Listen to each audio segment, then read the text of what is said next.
Nowadays, punishment usually means being sent to prison or put in isolation. But imagine something far worse.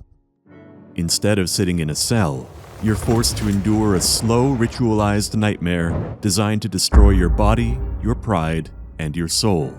Spending years alone in a small prison cell might seem brutal, but it's nothing compared to what the Vikings claimed they did to their enemies.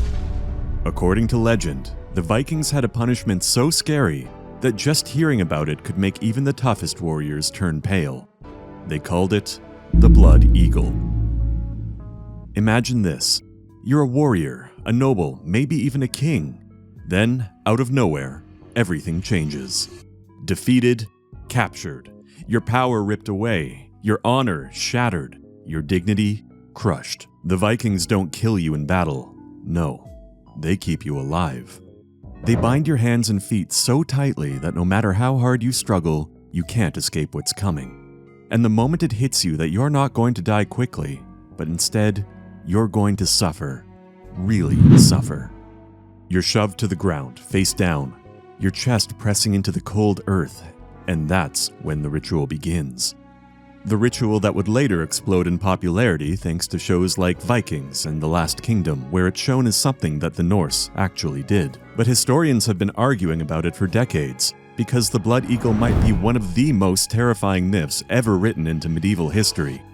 So did the Vikings actually do this to their enemies? Or is the Blood Eagle just a legendary horror story? Before I answer, I want to make one thing crystal clear.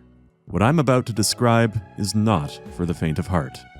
The Blood Eagle is one of the most terrifying stories to come from history. It was a punishment so cruel that even now people argue whether it could really have happened. And in the Viking Sagas, the old stories that kept their legends alive, the Blood Eagle is described as a ritual. Imagine it again. You're bound, helpless. Your arms and legs are tied so tight you can barely breathe. You can't fight. You can't run. You can only wait. And you're surrounded by people who don't have the word mercy in their dictionary. They don't see you as a person anymore. They see you as a warning. The weight of the moment feels like a heavy blanket, making it hard to breathe. Then, the silence is shattered by one thing: the blade. You feel it touch your back. It's sharp, cold, almost unreal. For a split second, your mind tries to deny what's happening. And then the pain comes, and you know it's real. The blade moves slowly, the skin is opened and peeled back. You can feel air against a muscle that was never meant to feel air. You hear the faint scrape of metal against bone. And with each second, you feel yourself slipping deeper into the nightmare. The ritual becomes something else entirely. Because the goal is not just to hurt you, it's to take you apart. You feel a horrible pulling, something a human body was never meant to go through. Your ribs begin to separate slowly, and the cracking sound of bone fills your ears louder than anything else. Your body is being torn apart piece by piece. The pain is everywhere, but the humiliation is worse because every motion is meant to make you feel small. By now, you're struggling to breathe. Your chest feels strange. It's open, raw, like a wound for everyone to see. Then you notice it. Your ribs are being pulled apart, stretched outward, like broken wings. The Sagas say that's where the Blood Eagle gets its name, a human being being transformed into an image of horror. Then it reaches the final step. According to the legend, the lungs are pulled outward and laid over the open ribs. What was once a person changes into something impossible to recognize. Not really alive, not really dead. The pain is way too much to even think about.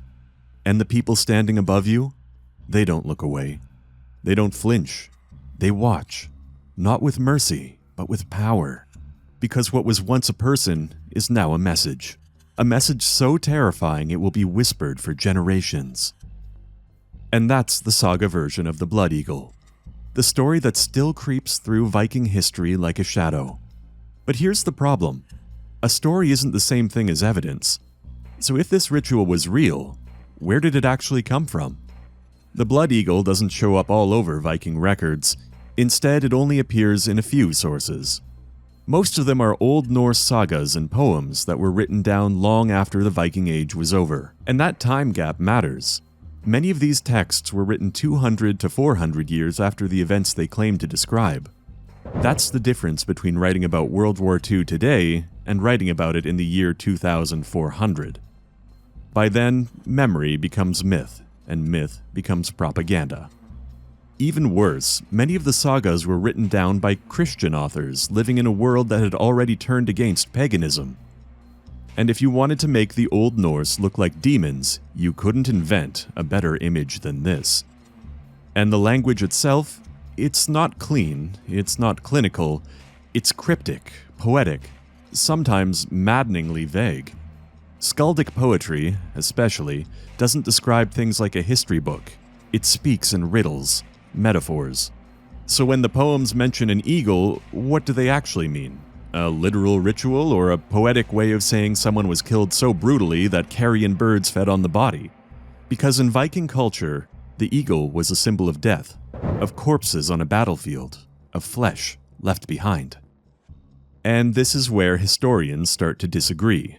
Because depending on how you interpret one poetic line, you either get a terrifying execution ritual, or you get a metaphor that was taken too literally. And the most famous saga case is the story of a king, a punishment so brutal it became immortal. The blood eagle is most often tied to one name, King Aella of Northumbria. According to the later stories, King Aella was caught by the sons of Ragnar Lothbrok, especially Ivar the Boneless, after Ragnar's death. And these stories call it vengeance, the kind of revenge that turns a person into a warning. And in the tale, Aella is given the blood eagle. It's one of the most famous moments in Viking history. It's the part people don't forget. But here's what historians point out. There are no contemporary Viking records confirming this happened. No clear eyewitness account written during the time. No archaeological evidence, no skeleton showing the unmistakable marks of a ritual like this. Just stories, written down centuries later. And that's why many scholars believe the blood eagle might not be a literal practice at all. One of the most famous ideas about this comes from a scholar, Roberta Frank. She suggested that the blood eagle might not have been a real ritual at all. What if the eagle wasn't something done to a living person, but instead a poetic way of describing a battlefield scene, like when an eagle comes to feed on someone who had died in battle. And if writers later misunderstood that poetic line, or purposely changed it, they could have turned something symbolic into a terrifying ritual story. There's another possibility too: Christian writers. If you were a medieval Christian writer looking back at your pagan ancestors, you might want to show how wild and cruel they were. The blood eagle would have been perfect for that. It makes the Old Norse people seem like monsters. It makes their revenge-based culture look terrible. Stories like this could grow into myths, and over time, those myths could feel like true history to people hearing them. But not everyone agrees that it's all made up. Some historians think the opposite might be true. They think the blood eagle was real, but it didn't happen often. They believe it was for special revenge. It may have been done to kings or powerful enemies, not regular people. Viking culture was violent, and public displays of power were common in those days. Recently, a debate about this shocked many people. In 2022, a scientific study explored whether the blood eagle was anatomically possible using tools available in the Viking Age. And the answer was unsettling. Yes, it's possible. But if the ritual started on someone who was still alive, they would probably die very quickly from shock and loss of blood.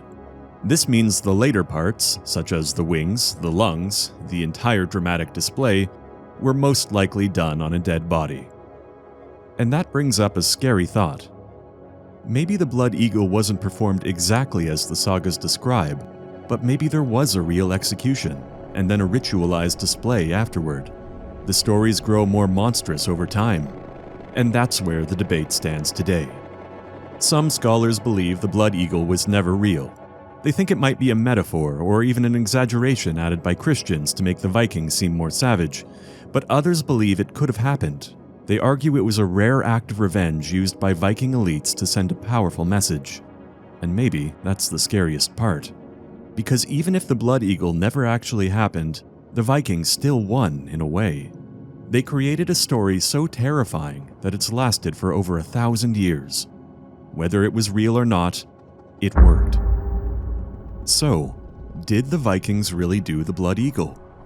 Maybe it was a rare way for Viking leaders to get revenge. Maybe it was just an exaggerated story to make revenge seem bigger and more dramatic.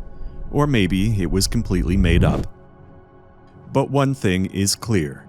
The Vikings knew something frightening about power. Sometimes, the most powerful weapon isn't a sword, it's the story. Because even hundreds of years later, the Blood Eagle is still alive. Not in bones, not in graves, but in whispers. And now I want to ask you, what do you think? Real ritual or terrifying myth? Drop your wildest theory in the comments. And if this video shook you to your core, hit like and subscribe, because the next video we'll upload might be even darker. And as always, see you in the shadows.